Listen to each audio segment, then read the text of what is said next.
आंखें बंद करके तुम्हारा नाम लेती। तुम्हारे जैसा इस दुनिया में कोई नहीं है आदिल, लेकिन वकार मेरी किस्मत में लिख दिए गए और ये फैसला मैंने दिल से कबूल कर लिया। बेहतरी इसी में होगी कि तुम भी मान लो, बार बार पटरी से उतरना बंद कर दो और प्लीज अगर मुझे कुछ भी समझते हो तो मेरी बात का मान रख लो।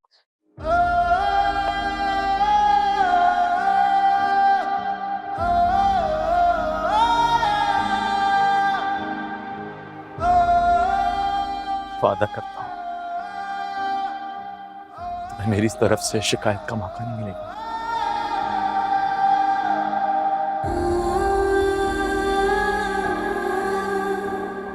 Thank you.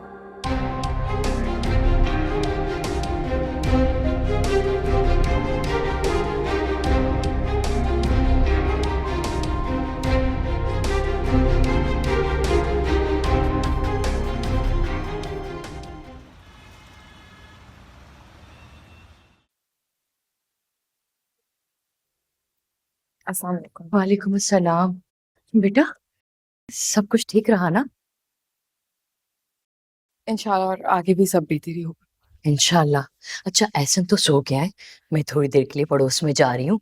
वो बिल्किस है ना, उसका बेटा बहुत बुखार में है, तो मैंने सोचा कि थोड़ा खबर लेकर आ जाऊँ उसकी। हाँ, तुम अपना ख्याल रखना।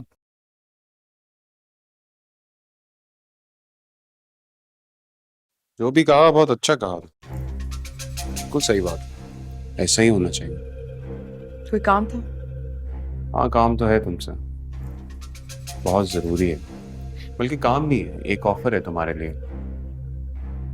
मोहल्ला कमेटी के लोगों से मेरी बात हो चुकी है। चंद लोग मेरे साथ हैं, यहाँ आएंगे, शोर शराबा करेंगे, डराएंगे धमकाएंगे, बच्चे को लेके उल्टी सीधी बातें बनाएंगे। सोच लो। और कुछ कहना है? हाँ कहना तो है। अब ना मैं थक चुका हूँ विरसा, आराम करना चाहता हूँ। इसलिए मैं चाहता हूँ कि कागजात पे तुम और चच्ची सीधा सीधा साइन कर दो, ताकि ये जायदाद मेरे नाम हो जाए और मैं आराम से जी सकूं और तुम्हें भी आराम से जीने। क्या बात है, ऐसे कह रहे हो जैसे तुम्हारे कहते ही मैं मान लूंगी और साइन भी कर दूंगी। करना पड़ेगा, तुम्हारे पास और कोई रास्ता नहीं है, क्योंकि अगर तुमने ऐसा नहीं किया तो जो कुछ तुम्हारे साथ हो सकता है उसका तुम तसव्वुर भी नहीं कर सकते। वैसे भी छोटी मोटी वारदातों में ऐसे हादसा तो हो ही जाते हैं। ज्यादा से ज्यादा क्या होगा, पुलिस के चक्कर लगेंगे, मुंह में काट लूंगा, लेकिन तुम बर्दाश्त नहीं कर पाओ। इसलिए आराम से सोच लो।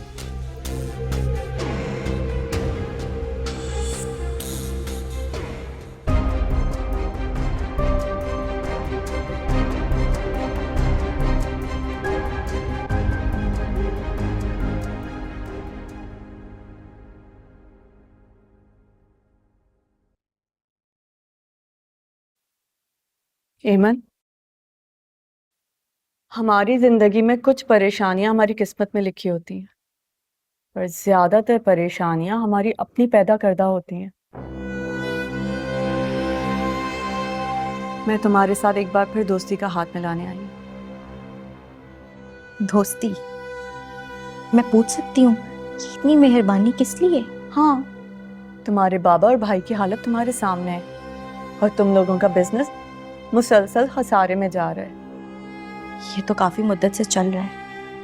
हाँ, मगर जब से वो विरसा इस घर और इस खानदान में आ गई है, उसके आते ही ना सिर्फ ये दोनों खानदान जुदा हुए, बल्कि बिजनेस भी मुसलसल तबाही की तरफ जा रहा है।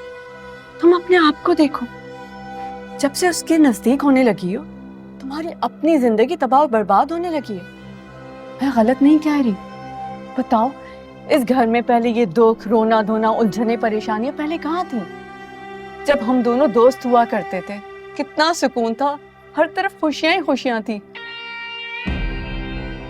हेमन प्लीज, एक बार फिर से मेरे हाथ से हाथ मिला लो, फिर देखना हर तरफ खुशियां होंगी, सब अच्छा होगा। और क्या जूबी? मैं तुम्हारी शादी साथ से करवाकर तुम्हारी जिंदगी में फिर से खुशियां भर दूंगी। ना सिर्फ तुम्हारी जिंदगी सुकून में आएगी, बल्कि तुम्हारे मामा बाबा वो भी इन सब परेशानियों से निजात पाएंगे। और मेरी तरफ जितना भी कर्जा है ना इस घर का, सब माफ कर दूंगी। वकार की जिंदगी में खुशियां ही खुशियां होंगी। तुम बस इन सब के बदले तुम्हें अपना बच्चा वापस लाना होगा।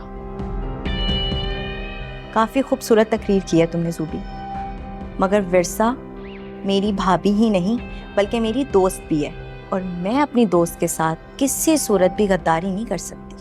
दोस्त, एक तरफ दोस्त और दूसरी तरफ पूरा खानदान और खानदान की खुशियां। तुम एक दोस्त के लिए अपने मामा बाबा और इतना प्यारा भाई, इन सबकी खुशियां दांव पे लगा रही हो। सोच लो ऐमन, अभी भी वक्त है, सोच लो।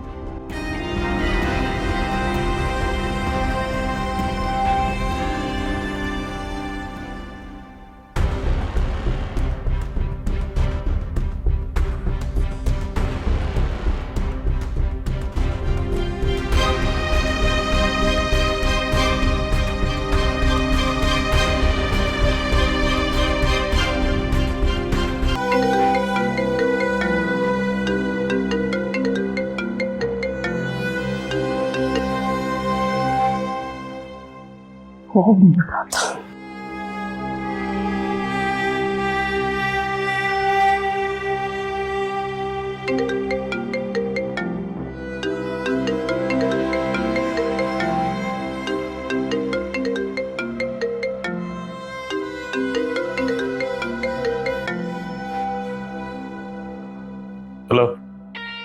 कहाँ थे? कब से कॉल कर रही हूँ, फोन क्यों नहीं उठा रहे थे? मैं ऑफिस में काम करने आता हूँ, फोन रिसीव ना हो तो बंदा समझ ले कि मैं बिजी हूँ, लेकिन वो वापस आ गई है।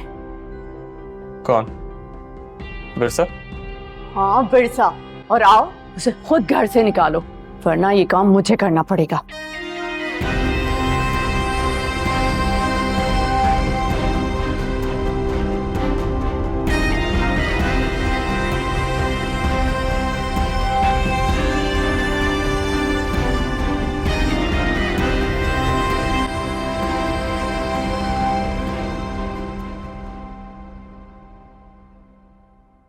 शाबाश। तुम ना ये कागजात देखो और सपने देखो, बस यही दो काम रह गए हैं तुम्हारे पास। अरे वो चली गई वापस अपने ससुराल। क्यों? मेरा मतलब है कोई लेने आया था क्या? लेने कोई नहीं आने वाला, खुद से गई है। पहले उसका बच्चा वापस आया, अब वो खुद चली गई है। क्या खिचड़ी पक रही है, मुझे तो कुछ समझ नहीं आ रहा। मुझसे डर कर गई है। तुमसे? वो क्यों? मैंने कहा था कागजात पे दस्तखत करने के लिए और माँ के साइन करवाने के लिए भी जोर दिया था। मुझे लगता है मौका देखकर निकल गई है। नहीं, वो मौका देख के निकलने वालों में से नहीं है। उसकी माँ यहाँ है, इस बात का अंदाजा है उसे। तो फिर क्यों गई है? अरे इसी बात का तो पता चलाना है। मैं तो कहता हूँ मौका अच्छा है। बिरसा घर पे नहीं है और चाची भी अकेली है। सही मौका, इनका काम तमाम कर देता हूँ। क्या कहा? काम तमाम? अरे वो जाहिल इंसान, उसकी माँ यहाँ है इसीलिए थोड़ा बहुत डरती है वो। जिस दिन उसकी माँ न रही ना, उस दिन उसके डर का सामान भी समझो गया। इस बात को समझो, फिर तुम कुछ नहीं कर पाओगे। तो क्या करूं मैं? करना चाहता हूं तो रोक देती हो, ना करो तो ताने देती हो। देखो, ये घर, ये जायदाद, ये कारोबार, यहाँ तक तो सब ठीक है, लेकिन इससे आगे ना बाबा ना। मैं या तुम्हारे बाबा तुम्हें किसी भी ऐसी मुसीबत में नहीं डालना चाहते इसके बाद हम बुढ़ापे में दरबदर हो जाएं। अरे ये सब कुछ तुम्हारे बगैर हमारे किस काम का? अरे बेवकूफ, जब तुम ही नहीं रहोगे तो क्या करेंगे हम इस घर का?